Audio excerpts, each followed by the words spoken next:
ఒక చిన్న గ్రామంలో రామ్ అనే దయగల హృదయం ఉన్న బాలుడు ఉండేవాడు. రామ్ ప్రతిరోజు పాఠశాలకు వెళ్ళి సంతోషంగా ఇంటికి తిరిగి వచ్చేవాడు.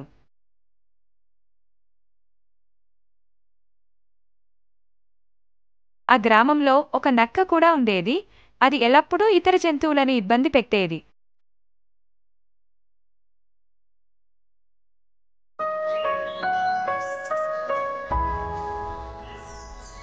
ఒకరోజు రామ్ పాఠశాల నుండి ఇంటికి తిరిగి వస్తుండగా అతను నక్కను గమనించాడు. రామ్ తనలో తాను ఇలా అనుకున్నాడు, నేను ఈ నక్కతో మాట్లాడితే బహుశా నేను దానికి సరైన మార్గాన్ని చూపించగలను.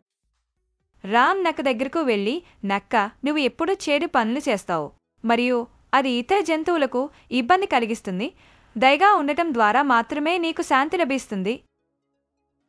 నక్క రాముడి మాటలు విని తాను చేసిన చెడు పనులకు జాలిపడింది. ఆ రోజు నుండి నక్క తన ప్రవర్తనను మార్చుకుని ఇతర జంతువులతో మంచి సంబంధాలను ఏర్పరచుకోవడం ప్రారంభించింది. నక్కలో మార్పు చూసి రాముడు చాలా సంతోషించాడు.